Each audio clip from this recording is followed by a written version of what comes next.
इस वीडियो में हम लोग बिहार बोर्ड क्लास 7 प्रश्नावली 15.1 का क्वेश्चन नंबर देखेंगे इस वीडियो में। तो देखते रहिएगा वीडियो को लास्ट तक। तो चलिए बिना समय गवाए हम करते वीडियो को स्टार्ट। तो यहाँ पर देखिए प्रश्नावली 15.1 का क्वेश्चन नंबर 1 कह रहा है, एक आयताकार फ्रेम की लंबाई 15 सेंटीमीटर और चौड़ाई 10 सेंटीमीटर है, तो उसकी परिमिति और क्षेत्रफल ज्ञात करें। देखिए क्वेश्चन समझना है आपको, क्वेश्चन समझिएगा आंसर बन जाएगा। देखिए क्वेश्चन इतना इससे आगे देखिए कह रहा है, यदि फ्रेम को चारों ओर 12 रुपया प्रति मीटर वाली लेंस लगानी है तो लेंस की कीमत बताइए। सबसे पहले देखिए ये क्या है, एक आयताकार फ्रेम की लंबाई दिया हुआ है। चलिए इनको हम अपने कॉपी में समझते हैं। तो यहाँ पर देखिए क्वेश्चन नंबर 1 में कह रहा है एक आयताकार फ्रेम की लंबाई, एक क्या है आयताकार है। तो हमने ये देखिए आयताकार का ये चित्र बना लिया। आयताकार क्या होता है, आमने सामने की भुजा बराबर होता है। तो देखिए इसमें फ्रेम की लंबाई दिया हुआ है फ्रेम 15 सेंटीमीटर। ये क्या है आयताकार फ्रेम दिया हुआ है। ये चित्र क्या चीज़ का दिया है, फ्रेम का, आयताकार फ्रेम का। और इसमें ये क्या है, लंबाई इसका दिया है 15 सेंटीमीटर। इसका लंबाई कितना दिया है, यहाँ से लेके यहाँ तक की दूरी कितना दिया है, ये क्या है लंबाई हमारा दिया है, इसको कहेंगे लंबाई। और लंबाई कितना दिया है 15 सेंटीमीटर। तो ये जो रेखा है यहाँ से यहाँ तक की, यहाँ से लेके ये भुजा जो दिया है ये कितना है 15 सेंटीमीटर दिया हुआ है। और इसके बाद देखिए और चौड़ाई दिया है 10 सेंटीमीटर। चौड़ाई कितना दिया है 10 सेंटीमीटर। तो ये क्या है इसकी चौड़ाई, ये यहाँ से लेके यहाँ तक ये भुजा है, ये क्या है चौड़ाई दिया हुआ है। तो ये क्या है चौड़ाई, और चौड़ाई कितना दिया है 10 सेंटीमीटर। तो ये क्या है 10 सेंटीमीटर। और हमें पता है आयत में क्या होता है, आमने सामने की भुजा बराबर होता है।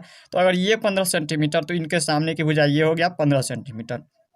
और अगर ये चौड़ाई 10 सेंटीमीटर तो ये भी चौड़ाई क्या हो जाएगा 10 सेंटीमीटर हो जाएगा।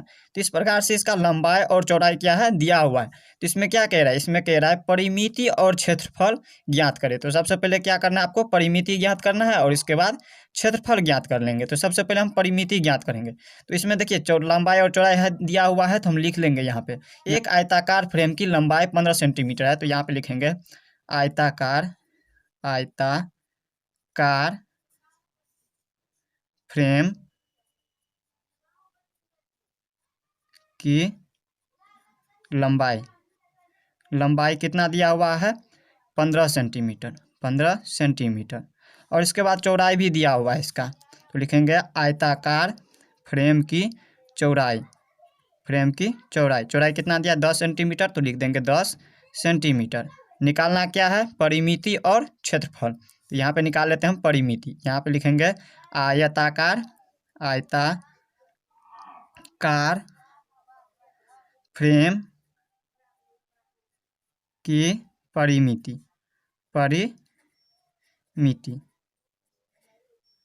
परिमिति बराबर लिखेंगे। यहाँ पे देखिए आयताकार फ्रेम की परिमिति बराबर फार्मूला लिखना है। यहाँ पे क्या लिखना है सूत्र। तो आयत का परिमिति क्या होता है, आयत का परिमिति होता है 2 इंटू लंबाई प्लस चौड़ाई। याद रखिएगा ये फार्मूला होता है, हमने आपको पिछले वीडियो में बता दिया है इसके बारे में। अगर आपने मेरा पिछला वीडियो नहीं देखा है तो जा करके देख लीजिए। तो यहाँ पे लिखेंगे 2 इंटू लंबाई प्लस चौड़ाई, ये होता है हमारा आयत का परिमिति का फार्मूला। तो देखिए यहाँ पे लिखेंगे हम, देखिए इसमें 2 है तो लिख देंगे 2, इसी फार्मूला पे बनेगा, इसका परिमिति निकल जाएगा। तो परिमिति में लिखेंगे 2 इंटू लंबाई दिया हुआ है, लंबाई कितना दिया 15 सेंटीमीटर। तो यहाँ पे लिखेंगे 15 सेंटीमीटर और प्लस चौड़ाई कितना दिया है, चौड़ाई दिया हुआ है हमारा 10 सेंटीमीटर। तो लिख देंगे 10 सेंटीमीटर और इसको कोष्ठ में बंद कर देंगे। अब लिखेंगे बराबर में, देखिए 2 है तो लिखेंगे 2, और इस कोष्ठ से हम क्या करते हैं इनको बाहर कर लेंगे। तो यहाँ पे हो जाएगा गुना का चिन्ह, जब कोष्ठ से बाहर करेंगे तो कोष्ठ की जगह पे यहाँ पे गुना का चिन्ह देंगे। और इसमें देखिए 15 और 10 को जोड़ेंगे तो 25 हो जाएगा। 25 क्या चीज़ में सेंटीमीटर, तो लिखेंगे सेंटीमीटर। अब इनको गुना कीजिए, यहाँ पे गुना करेंगे तो 25 दूना के 50 सेंटीमीटर है तो लिख देंगे सेंटीमीटर। ये क्या निकल गया हमारा आयत का परिमिति निकल गया। और इसके बाद क्या कह रहा था क्षेत्रफल निकालने के लिए, अब निकालेंगे हम इसी प्रकार से क्षेत्रफल। तो आयत का अब क्षेत्रफल निकाल लेते हैं। तो यहाँ पे लिखेंगे आयताकार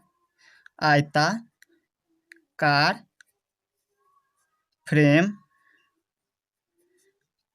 का क्षेत्रफल बराबर क्या करना है, इसका फार्मूला लगाना है। तो क्या होता है आयताकार फ्रेम का क्षेत्रफल का फार्मूला होता है लंबाई इंटू चौड़ाई, लंबाई और इंटू में चौड़ाई, यानी कि इंटू का मतलब गुना चौड़ाई। तो देखिए इसमें लंबाई और चौड़ाई दिया हुआ है। लंबाई और चौड़ाई कितना दिया है? लंबाई दिया है, आयताकार फ्रेम का लंबाई दिया 15 सेंटीमीटर, तो लिखेंगे लंबाई की जगह पे 15 सेंटीमीटर, और गुने चौड़ाई कितना दिया है? चौड़ाई दिया है 10 सेंटीमीटर, तो लिख देंगे यहाँ पे हम 10 सेंटीमीटर। अब देखिए इसका लंबाई और यहाँ पे चौड़ाई, ये गुना का चिन्ह है बीच में, तो हम क्या करेंगे 15 से गुना कर देंगे 10 को, तो 15 दहन के कितना हो जाएगा? 150। और यहाँ पे क्या है? दोनों में सेंटीमीटर कॉमन है, तो यहाँ पे लिख देंगे सेंटीमीटर। अब देखिए आप लोगों को याद रखना है, हमने आपको पिछले वीडियो में भी बताया हुआ है, जो क्षेत्रफल जहाँ पे भी किसी भी चीज़ों का वर्ग का क्षेत्रफल दिया रहे, आयताकार का क्षेत्रफल दिया रहे, या फिर आयत के अलावा त्रिभुज का क्षेत्रफल दिया रहे, या वृत्त का क्षेत्रफल दिया रहे, किसी भी चीज़ों का अगर क्षेत्रफल दिया रहे तो उसमें क्या होता है? क्षेत्रफल में हमेशा वर्ग लगता है, या फिर इसी को कहते हैं स्क्वायर। इसको हम इस प्रकार से भी पढ़ सकते हैं 150 सेंटीमीटर स्क्वायर, या फिर हम इसको इस प्रकार से भी पढ़ते हैं 150 वर्ग सेंटीमीटर। इसको दो तरीका से पढ़ सकते हैं, पहला तो सेंटीमीटर स्क्वायर और दूसरा वर्ग सेंटीमीटर, इसी को कहते हैं वर्ग सेंटीमीटर। तो इस प्रकार से यहाँ पे इसका निकल गया आयत का क्षेत्रफल। याद रखिएगा ये वर्ग सेंटीमीटर लगाना जरूरी है, ये लगेगा ही लगेगा। इसमें जहाँ भी क्षेत्रफल निकालने के लिए कहे वहाँ पे आपको क्या करना है? स्क्वायर लगा देना है। और अगर परिमिति कहे तो परिमिति में स्क्वायर नहीं लगता, इसमें सिर्फ लिखना है सेंटीमीटर। तो इस प्रकार से इसका परिमिति और क्षेत्रफल निकल गया। अब इसके बाद देखिए क्या कह रहा है क्वेश्चन में। अब देखिए क्वेश्चन में कह रहा है, इससे आगे देखिए, आगे कह रहा है यदि फ्रेम को चारों ओर 12 रुपये प्रति मीटर, यानी कि प्रति का मतलब 1 मीटर वाली लेंस लगानी है तो लेंस की कीमत बताइए। देखिए यहाँ पे 1 मीटर में यहाँ पे कितना रुपया लगता है? 12 रुपया लगता है। तो यहाँ पे क्या कह रहा है? तो चारों तरफ, ये क्या कह रहा है? चारों ओर, ये चारों ओर, जब इनके चारों ओर, ये हो गया चारों ओर, इसके देखिए ये जो भुजा दिया हुआ है, इन भुजाओं के चारों ओर क्या लगाया जाता है? लेंस लगाया जाता है। जब चारों ओर लेंस लगाया जाएगा तो देखिए 1 मीटर में जब लेंस लगाएंगे, 1 मीटर मान लीजिए यहाँ से लेके यहाँ तक की दूरी अगर 1 मीटर है, तो यहाँ से यहाँ तक की दूरी के 1 मीटर में कितना लगता है? 12 रुपया खर्चा होता है। तो ये पूरा चारों तरफ लगाएंगे लेंस तो कितना रुपया खर्चा होगा? तो ये देखिए ये क्या किए थे हम? परिमिति में इसका यूज किए थे। ये निकालने के लिए हमने क्या किया था? परिमिति का 2 इंटू लंबाई प्लस चौड़ाई, लंबाई और चौड़ाई निकालने के लिए दोनों का, ये हो गया लंबाई, ये भी लंबाई, ये चौड़ाई और ये चौड़ाई। इस भुजा को निकालने के लिए हम क्या चीज़ का यूज किए थे? परिमिति में। तो परिमिति इसका कितना निकला है? 50 सेंटीमीटर। पर लिखेंगे 1 मीटर, 1 मीटर लेंस की कीमत, लेंस की कीमत 1 मीटर लेंस की कीमत कितना दिया हुआ है? 1 मीटर लेंस की कीमत 12 रुपया दिया हुआ है, 12 रुपया दिया हुआ है। तो कितना मीटर लेंस की कीमत निकालेंगे? आयताकार परिमिति के यहाँ पे देखिए कितना है? 50 सेंटीमीटर दिया हुआ है, तो 50 सेंटीमीटर का हमें निकालना है। तो यहाँ पे लिखेंगे 50 सेंटीमीटर लेंस की कीमत कितना हो जाएगा? तो यहाँ पर देखिए 1 मीटर लेंस की कीमत कितना है? 12 रुपया, तो लिखेंगे 12 रुपया, और गुना कितना कर देंगे? 50 सेंटीमीटर का निकालना है तो 50 का गुना कर देंगे 50 से। लेकिन ये देखिए ये क्या चीज़ में दिया है? 1 मीटर में दिया है, और ये क्या चीज़ में दिया है? सेंटीमीटर में दिया है। तो हम सेंटीमीटर को क्या करेंगे? हम मीटर में बदल लेंगे। तो यहाँ पे जब इसको मीटर में बदलेंगे तो 100 से क्या हो जाएगा? भागा कर देंगे इसको। जब 100 से भागा देंगे तो ये मीटर में चले जाएगा, ये क्या चीज़ में आ जाएगा? मीटर में। तो देखिए अब इसमें हम काट लेते हैं, तो यहाँ पे हम इसको काटेंगे तो 50 से 50 और 50 दूनी के 100, फिर आप 2 से काटेंगे तो 2 1 2 और 2 6 के 12। तो यानी कि यहाँ पे देखिए कितना आ रहा है? यहाँ पे 50 सेंटीमीटर की लेंस की कीमत आ रहा है कितना? तो इस प्रकार से इसका आंसर आ गया। अब हम इसी प्रकार से देख लेते हैं क्वेश्चन नंबर। अब देखिए क्वेश्चन नंबर 2 कह रहा है एक आयताकार चाय के बागान की परिमिति 100 मीटर है तथा लंबाई 30 मीटर है, तो चौड़ाई ज्ञात कीजिए। इसमें भी देखिए क्या कह रहा है? एक आयताकार चाय के बागान, तो यहाँ पे आयताकार है, तो आयताकार का चित्र किस प्रकार से बनता है? ये हो गया हमारा आयताकार का चित्र, ये हमने आयताकार चित्र बना लिया। और इसमें देखिए ये आयताकार के बागान की परिमिति 100 मीटर तथा लंबाई इसका कितना दिया? 30 मीटर। तो ये जो यहाँ से लेके और यहाँ तक की जो दूरी है, यहाँ से लेके यहाँ तक की दूरी कितना है? 30 मीटर दिया है, तो लिख देंगे हम 30 मीटर। ये इसका दूरी हो गया, यहाँ से लेके यहाँ तक की लंबाई हो गया। और इसके बाद देखिए चौड़ाई क्या करना है? आपको ज्ञात करना है। चौड़ाई नहीं दिया है, ये जो चौड़ाई है यहाँ से लेके और यहाँ तक की दूरी इसमें हमें नहीं पता है, ये इसका दूरी नहीं पता है। तो चौड़ाई हमें नहीं पता है, तो मान लीजिए हम चौड़ाई को मान लेते हैं x। ये चौड़ाई को हम मान लिया x, और लंबाई तो पता है, तो लंबाई ये अगर 30 मीटर तो ये भी 30 मीटर, अगर ये चौड़ाई x मीटर तो ये भी हमारा हो जाएगा x मीटर। कि ये क्या है, भुजा है इस प्रकार से, और ये भुजा दिया हुआ है 30 मीटर, और ये हमें नहीं पता है, ये हमें निकालना है, तो हमने x मान लिया।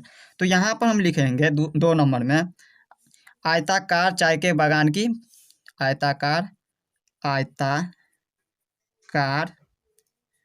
चाय के बागान की लंबाई कितना दिया है, 30 मीटर, लिख देंगे 30 मीटर।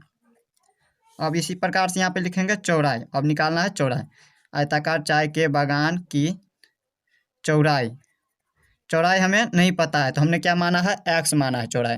तो यहाँ पे लिखेंगे चौड़ाई, लिख देंगे x मीटर, ये हमने x मीटर लिख दिया। इसकी चौड़ाई, लंबाई दिया है 30 मीटर, चौड़ाई नहीं पता है तो हमने x मान लिया, जो कि हमें निकालना है चौड़ाई। और यहाँ पे देखिए इसका परिमिति दिया हुआ है 100 मीटर, तो यहाँ पे लिखेंगे प्रश्नानुसार, यानी कि प्रश्न के अनुसार, प्रश्नानुसार। तो यहाँ पे लिख दिए प्रश्नानुसार। तो यहाँ पे देखिए प्रश्न के अनुसार लिखेंगे, प्रश्न के अनुसार प्रश्न क्या कह रहा है, आयताकार चाय के बागान की परिमिति दिया हुआ 100 मीटर, तो लिखेंगे यहाँ पे आयताकार चाय के बागान की परिमिति कितना दिया हुआ है, परिमिति 100 मीटर दिया हुआ है। तो देखिए यहाँ पे देखिए आयताकार, आयत की परिमिति क्या होता है, आयत का परिमिति का फार्मूला पता होगा आप लोगों को। आयत का परिमिति का फार्मूला होता है 2 × लंबाई प्लस चौड़ाई, ये आयत का परिमिति का फार्मूला होता है, जो कि यहाँ पे यूज करना है। यहाँ पे कह रहा है आयताकार, यानी कि आयत की क्या कह रहा है, परिमिति निकालने। तो आयत की परिमिति होता है 2 × लंबाई प्लस चौड़ाई, ये फार्मूला हो गया। और बराबर में दिया 100 मीटर, तो लिख देंगे 100 मीटर, पीछे हम या का चिन्ह लगा देंगे। अब हम यहाँ पे निकालेंगे 2 × लंबाई, हमें पता है लंबाई कितना है 30 मीटर, यहाँ पे भी लिख दिया 30 मीटर, तो लंबाई की जगह पे लिख देंगे 30 मीटर, प्लस चौड़ाई कितना है, चौड़ाई दिया है x मीटर, जो कि हमें नहीं पता है, तो इसलिए हमने x मीटर मान लिया। तो यहाँ पे लिखेंगे x मीटर, बराबर में कितना है 100 मीटर, तो लिख देंगे 100 मीटर। अब देखिए ये यहाँ पे देखिए, इसको हम इन दोनों को जोड़ेंगे तो उतना ही, क्योंकि दोनों क्या है, एक एक अलग कास्ट की है, तो हम इसको वैसे ही लिख देंगे। इनको हम ऊपर लेके चले जाते हैं और इसको वैसे लिख देते हैं 30 मीटर प्लस x मीटर, बराबर में इसको देखिए ये क्या है, इन दोनों के गुना में है, तो हम इसको ऊपर ले जाएंगे तो क्या चीज़ में आ जाएगा, भाग में आ जाएगा। तो हम 100 और बटा में, ये संख्या में था तो हम ऊपर लेके चले जाए, तो यहाँ पे हो जाएगा, ये मीटर में दिया हुआ है। अब देखिए इसको हम काटेंगे तो यहाँ पे 50 दूनी के 100, 50 बार में कट गया, तो यहाँ पे हो जाएगा 30 प्लस x बराबर 50 मीटर। तो यहाँ पर देखिए, यहाँ पर हम क्या करेंगे, इसके बाद लिखेंगे ये जो संख्या क्या चीज़ में है, प्लस में है, ये क्या चीज़ में है, प्लस में, ऊपर जाएगा तो ये माइनस में आ जाएगा। तो यहाँ पर हम लिखेंगे x बराबर, इसको ऊपर ले जाएंगे तो 50 है तो लिखेंगे 50, और माइनस में ये 30 मीटर, ये हो गया 30 मीटर। तो x बराबर कितना निकल गया, 50 में से 30 को माइनस करेंगे तो 20 मीटर, यानी कि यहाँ पे x किसको माने हुए थे, x देखिए यहाँ पे हम चौड़ाई को माने हुए थे, चौड़ाई जो कि हमें निकालना था। तो x किसको माने, चौड़ाई को माने हुए थे, तो यहाँ पे लिखेंगे चौड़ाई का मान निकल चुका है। तो यह आयताकार चौड़ाई बराबर कितना हो गया, 20 मीटर। तो इस प्रकार से यहाँ पे निकल गया इसका चौड़ाई 20 मीटर। अब हम इसी प्रकार से देख लेते हैं।